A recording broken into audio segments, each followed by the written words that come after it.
Hello everyone, my name is Stephen Bell, aka Sakui, and welcome back to another episode of the Aura History Untold Dev Diaries. Make sure to go ahead and subscribe and hit that notification bell, as every single week we're going to be dropping new episodes here on this channel. And today we have a real treat for your ears. We're going to be diving headfirst into the mesmerizing world of Aura's music and sound design. And joining us is the maestro of the audio realm, Michael Curran, the audio director here at Oxide Games. You may have heard his work if you've ever played something like Civilization V or the Galactic Civilization games, and so I am thrilled to see what he and his team are going to be bringing to Aura. Michael, welcome to the show. I'm happy to be here. Now, before we go ahead and get rolling here, we should mention to the fans watching that we recently debuted an incredible video at Gamescom diving into Aura's soundtrack. If you haven't watched it yet, definitely go and check that out. And you can find a link down in the description along with a preview of the soundtrack on Spotify, as well as other streaming platforms. But with all that being said, let's talk with Michael about Aura's sound design. And so to kick things off, we would love to know more about your background and career in the gaming industry before working on Aura, Michael. So I have to ask, when did you start music professionally? Like, what inspired you to start creating music for video games? Professionally, in terms of being able to quit my day job, it goes back to like the 1990s. I was working in theater, writing music and sound design. I actually did pretty much everything in theater, from stage manager and so on. But I got into games about 20 years or so ago. A friend of mine was working at Firaxis, and they needed some help. And so I joined that team and started working on Civ games.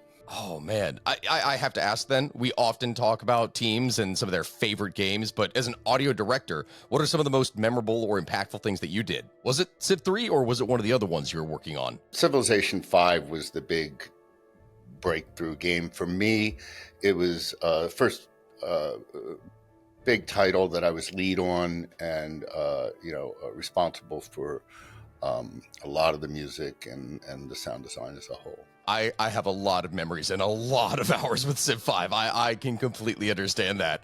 But what brought you to work at Oxide then? The Civ 5 team, as you may or may not know, it included a lot of people that are at Oxide now, including the founders of Oxide. They were pretty much the core engineering team for Civ 5. And so I knew them from back then, as well as Michelle Menard was on that team. So I just worked with these people for a long time. I ended up going briefly to Stardock for a few years when I left Firaxis. And we shared an office in Timonium, Maryland, where we are now. But we shared an office with Mohawk Games and Oxide and a small team of Stardock people. So we were all in the same office. And so when an opportunity to get back with my old team came up, and Oxide started working on pre-production for Aura, I joined the team then. What does your day-to-day look like then as the audio director for a game like Aura? I mean, this is a pretty big scope. It's changed, evolved over time since we started pre-production, initially it was just sort of coming up with the design for Aura sound, as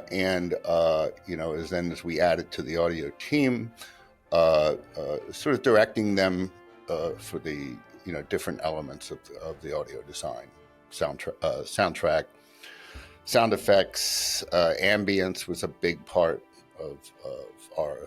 That makes a lot of sense, especially with what we talked about previously with Living World and all the things that are going on in the background. Yeah, the Living World is something that's unique to Aura, and it was something that, I just love the idea of working on that because, going back to the early Civ games, I always wanted it to sound like a living world, but there weren't as many options with the Civ 5 engine. But with Nitrous, just the ability to have thousands and thousands of individual, unique, living things on the world meant that you could have sounds coming from all different places literally where you see them. So it was that's kind of the way I always imagined, or at least tried to fake in Civ. But with Aura and the Nitrous engine, really was able to bring that out and bring it to life. So, okay, let's dive right into the music of Aura. I will say this right from the beginning, as someone who is definitely outside of the music industry, I have to ask, where do you even start on a project like this? Like, were there other games or pieces of music that inspired the soundtrack? Or were you trying to create just something entirely new with Aura that you weren't able to do previously? Well, with Aura, as with any game, you usually start with just talking to the lead designer and coming up with some adjectives that describe the tone of the game. And of course, having worked in 4X strategy genre for many years, I had ideas about, what I wanted to do, what I've always wanted to do. When we finished Civ 5 and Beyond Earth, I did kind of start putting together in my mind and putting down on paper, potential design for what would be Civ 6, but I left Firaxis before that. But I was able to apply a lot of those things that I wanted to do in this genre to the Aura audio design. Did it take a long time to craft Aura's signature sound? Like, this is something that is pretty unique. Did the music sound completely different at the beginning of the project versus what it is now, I guess? Not so much. Had a pretty detailed design document for what the whole audio design should be, and including the music and how it all worked together. I always think of audio design in terms of all these elements being inseparable. So the music, the ambience, it's all connected, interface, all of it connected, or it should be anyway. And so with Aura, one of the things I wanted to try to do was to use the soundtrack in a new interactive way in terms of drawing the player into the living world. So there's musical elements that come off the world that are designed to occur with whatever particular piece of music happens to be playing at any given moment. That is fascinating. And I guess we learned a little bit about Aura's dynamic music system that responds specifically to players' choices and how things change in the game. So can you enlighten that?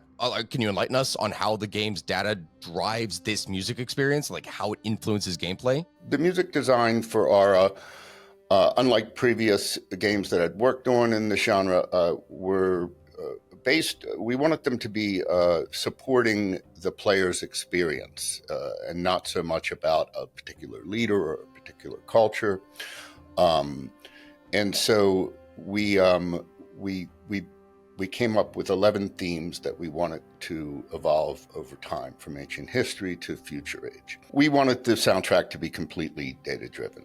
And so we looked for things in the game that we could pull and apply to our music manager, which is what we call the system that chooses which theme to call, which theme to play, and how it's mixed. So it's a turn-based game, so at each turn, it calculates and puts weights on particular themes to determine what theme should be playing. That weighting system is a huge part of the music manager. And like I said, it uses notification data to determine what should play. In addition to that, we recorded all the music, every cue, in 5 different layers or tracks. And those can be turned on or off depending on where the camera is looking or how far it's zoomed out. So as you move across the map, the mix will change. So it's pretty dynamic, and that happens in real time. Theme selection is on... Yeah, theme selection is on end turn, but the mix, dynamic mixing happens as you move across the world. It calculates things like population, improvements, resources, just anything we could find in the living world to assign, weights to a particular mix. Beyond music, sound design is something that plays a very crucial role in immersing players in the world of Aura. So how did you approach making these cities and battles and everything really come to life? When it comes to sound design, I really think of the whole audio, including the music. I don't separate it out so much. And particularly in Aura, we use the soundtrack to further immerse the player into the living world. We have all kinds of interactive features on the map. As you mouse over them, you get music that plays off of it that mixes in with the music that's already playing. We call those verticals. Anytime you mouse over a citizen or an animal, you get those. And in terms of the cities, it's the cities in Aura are so sprawling that there's all kinds of opportunity. And what you hear is more related to specifically what is in that city. So unlike in previous games where I would just do a city soundscape and maybe make a few different sizes depending on how big the city is, with Aura, that city may have several farms or a lumber mill, and those sounds were all coming off from those objects on the map, as well as animals in the living world. They're all emitting sounds. The citizens, in addition to being a trigger for these little musical motifs that pop up, they also all speak, and it just I feel kind of just it gives the player some investment in what they've created. I understand. It like brings the world to life when they're all speaking, which I have to ask on that, because you talked about citizens and saying things. What's the process of designing those voices? Because we're talking about a lot of different cultures and places and time periods. Are they using like modern jokes and inserting them in there, or what's going on? We have separate lines based on what act. There's 3 acts in Aura, so each act has its own voiceover lines that tie in with technologies that might exist in those time periods. We wanted them. The speech for the most part is they're addressing the player. They're addressing their leader. So when they're talking up to you in the sky as their leader. So the voices, we wanted, unlike a lot of games where you can click on characters on the map and you'll hear them speak.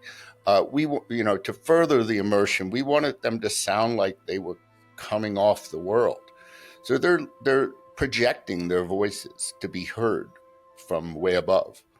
And I think that quality, I took a lot of different takes of getting the actors to feel comfortable doing that without sounding like they're just screaming all the time. It was tough, but I think we really nailed it in the end. And so anytime they're talking at you, and they sound like they're way down there on the world, and I think it's very immersive. That's and amazing. Funny. And funny. We have a very funny writer.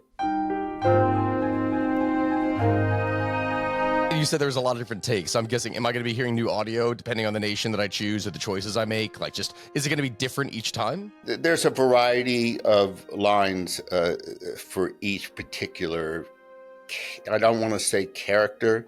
They're really based on profession. So farmer has his own lines. Soldier has his own lines.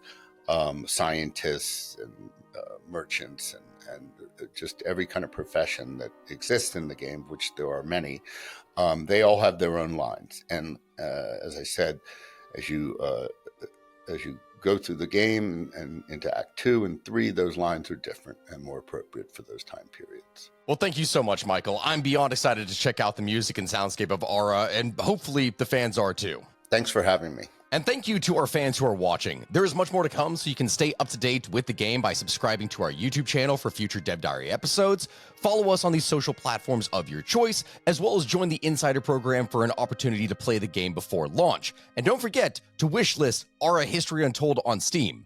Lastly, we are giving away PC Game Pass codes on our Facebook every Tuesday and on Twitter every Wednesday, so be sure to follow and answer each week's prompt for your chance to win. And once again, thank you all. We will see you next time.